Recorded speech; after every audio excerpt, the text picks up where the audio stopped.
Hey everyone, so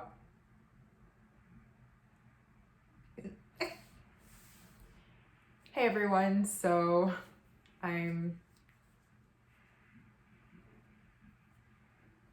I've gotten a lot of questions about my hair over the years and how I grew it out from having a big chop to now, and I just thought I'd record a video or a bunch about how I take care of my hair, what's worked for me and all that stuff. So this is my first video and I just thought it would be appropriate to kind of go through a little bit of my hair journey.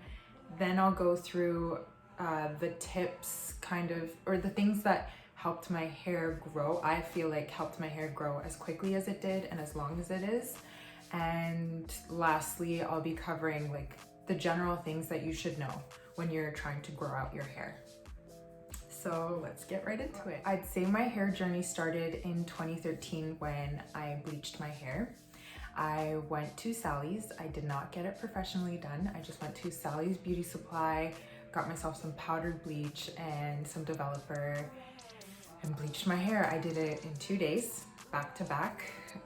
Just don't do that. If you're going to be coloring your hair, do it over a spaced out period of time so your hair has time to recover. Make sure you're deep conditioning and doing like a protein treatment in between your coloring sessions. So then I cut my hair after I bleached it. So I put it into a braid and just cut the braid with my sister's school scissors. So if I have another tip for you, it's do not cut your hair like that. If you can, get it professionally done. If not, at the very least, use like shears, scissors that are specifically meant for cutting hair. Don't use school safety scissors. I mean, I don't know if anybody would actually do that, but just don't. At that point, I had bleached short hair and then I went ahead and dyed it back brown just because the blonde was not working for me. I'll just insert a photo here. I'm glad that I tried it. I can at least check it off and like I've done it, so I know that I'm not going to do it again. But if you can learn from my mistakes, don't bleach your hair. Just don't. Especially when you're going from a really, really dark color to a really, really light color. There's just so much lifting that needs to be done, like lifting of the color, and it's just no bueno for your hair. It's really not good.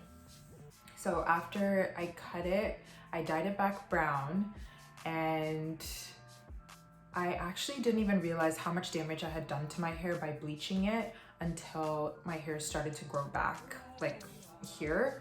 And my hair was so thick at the roots and so thin at the ends, like the bleached parts.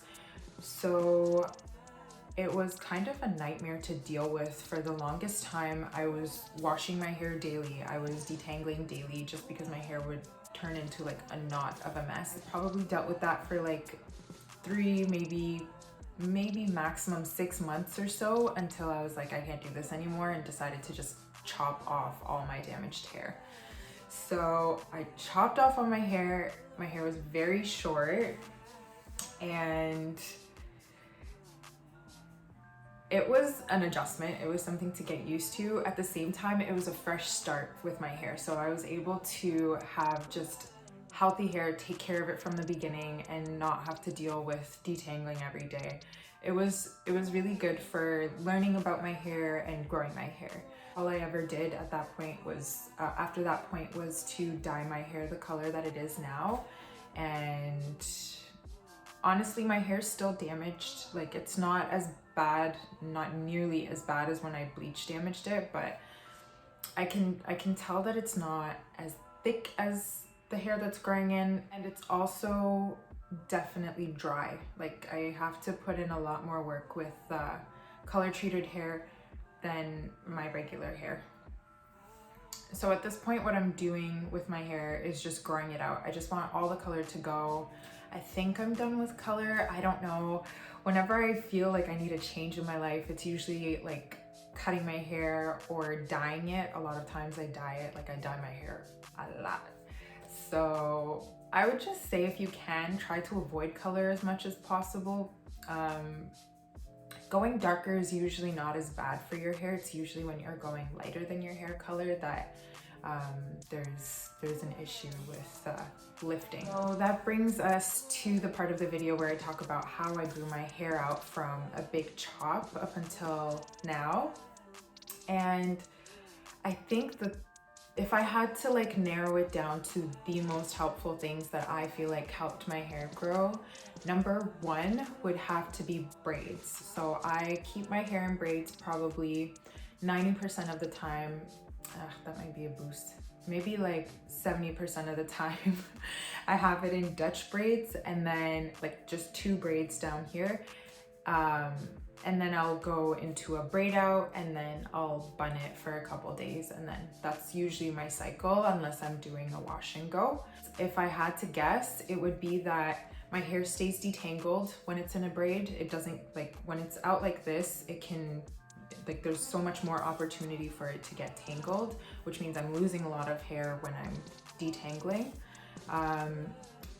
And the ends usually are tucked away when I do braids. I do the braids and then I pin them up so it's not rubbing against my clothing, which I think has also helped retain length so that it's not like breaking off at the same length all the time, because there was a point in my life where I was having trouble growing it past like my shoulder length. But now it's mid-back, and I honestly feel like the biggest thing that helped was having it in braids. The next thing I would say that really helped was hot oil treatments with scalp massages. So even if you do the scalp massages separately without the hot oil, I would still recommend doing the scalp massages. So I take 3 drops of peppermint and put them on the pads of my fingers, and then I would just go in and do a scalp massage. Sometimes I do it upside down, like hanging off my bed or the sofa or something. So I would go ahead and take like a grapeseed oil or a jojoba oil and put in a few drops of peppermint, and then apply it to my scalp as a scalp massage, and then apply the excess to the fronts of my hair, which along my hairline is the driest parts of my hair, which is permanent damage from bleaching my hair, as well as the crown of my head has always been really dry, and the ends of my hair, which, you know, will always need more moisture because it's the oldest part of your hair. Besides braiding and scalp massages / oil treatments, the third thing is deep conditioning with a moisturizing hair mask. So typically I would alternate between a protein mask and a moisturizing mask.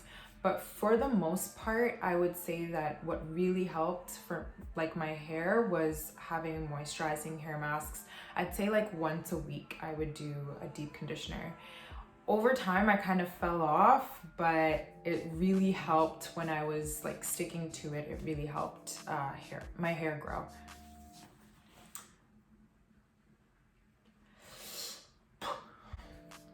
So next, I'm going to kind of cover the things that you should know in general about growing your hair if you're trying to grow your hair. As it turns out, I had a lot to say, so I decided to record this segment as a separate video. And that's everything. So I will be posting videos regarding my wash and goes, how I do my braids and my braid out, and hot oil treatments, all of it. Just kind of covering all the things that I've talked about in this video, but practically and seeing it in real life. So yeah, tune in for that. If you have any questions or comments, go ahead and leave those down below.